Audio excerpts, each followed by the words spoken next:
కొంపతీసి తనకు గాని దయ్యం పట్టిందా? తనకి కాదు, నీకు సరిపడుతుంది.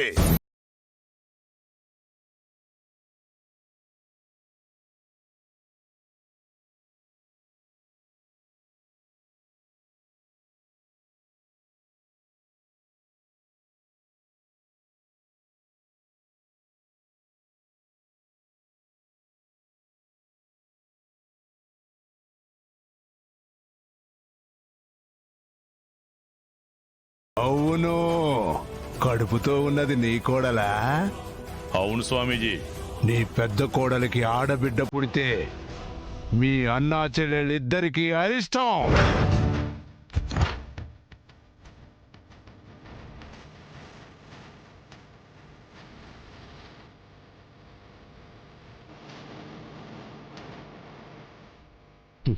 మంచి పని జరిగింది.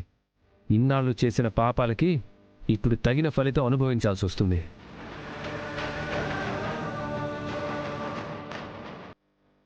ఇక్కడ పరిస్థితి చూడమంటే తర్వాత మా పరిస్థితి బాగుండదంటావేంది స్వామి? చూసినావు కదా మా పెద్దల్లుడు ఎట్టా మాట్లాడినాడో. వాడి సంగతి చూడమన్నాం. ఆడి బిడ్డ మా సంగతి చూస్తుంది అంటావేంది స్వామి? సోకింది, గాలి సోకింది.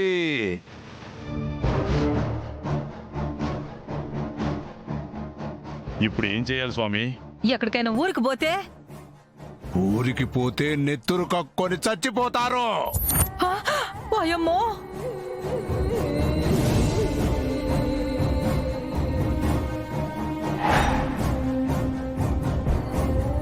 నువ్వు తీసుకొచ్చిన అతను మీ గురించి అలా ఎలా చెప్తాడు అత్తయ్య? ఆడపిల్ల పుట్టకూడదని, వారసుడే పుట్టాలని ఆ రోజు చెప్పాం.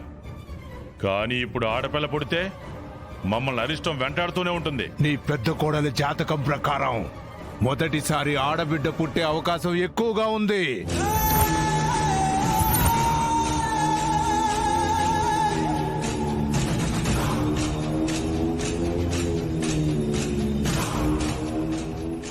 ఏందయ్యా స్వామీజీ, దెయ్యాన్ని పోగొడతావు అనుకుంటే మాలోనే భయాన్ని నింపుతా ఉండవు.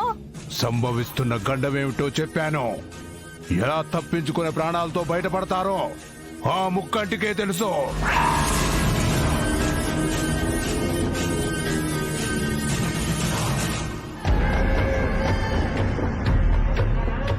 దిగండి పంతులు. ఎవరిని? ఇంకెవరిని? మిమ్మల్నే. ఓ, మేమిప్పుడు పంతులం కదూ? ఏయ్, అప్పుడే మర్చిపోయారా?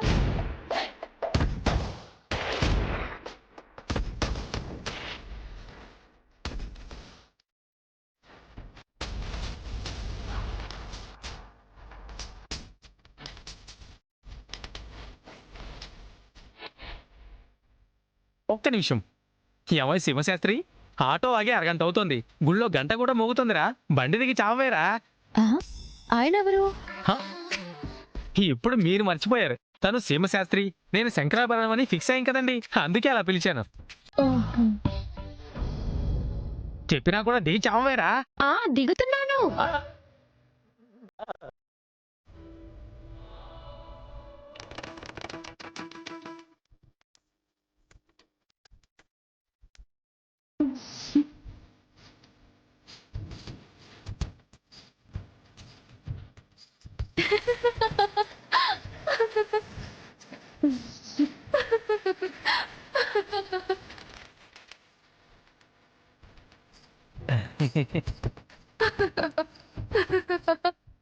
ఇదిగోండి.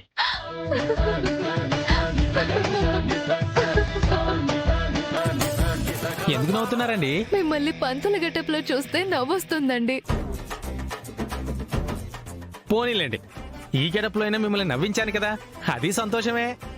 ఇప్పుడు నువ్వు బయటకు వచ్చినట్టు, నువ్వు పెట్టబోయే పరీక్షలకి దేవరాజన్నయ్య ఆడుతున్న నాటకం కూడా బయట పడాలి వెంకటపతి రాజు గారు. ఆయన ఎవరు? ఇది మరీ ఊరైంది. సరే అండి, శ్రీవల్లి గారు మళ్ళీ నవ్వుతారేమోనని అలా జోక్ చేశానంతే. ఇది పశువులకి చేసే వైద్యం కాదు, మనిషికి చేస్తున్న పరీక్ష. కొంచెం సీరియస్ గా ఉండండి. రావణుడు నిజంగా రాముడయ్యాడా అని తెలుసుకోవాలి. దానికేం భాగ్యమండి, నన్ను నమ్మి ఒక అవకాశం ఇచ్చారు. నేనేంటో ప్రూవ్ చేసుకుంటానుగా.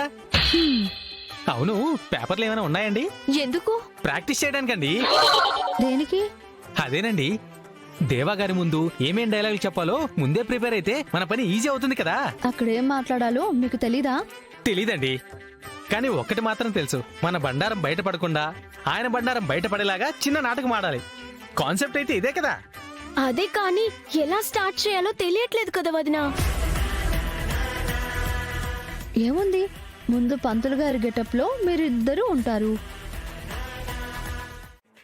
ఆ తర్వాత ఆ తర్వాత ఏముంది, అంతే కదా ప్లాను.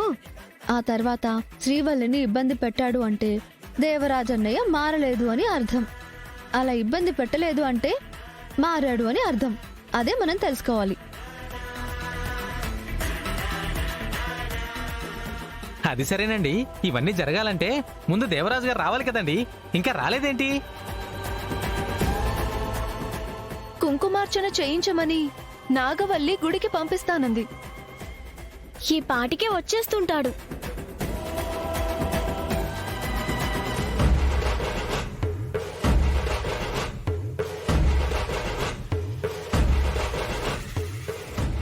అదిగో వచ్చేశాడు.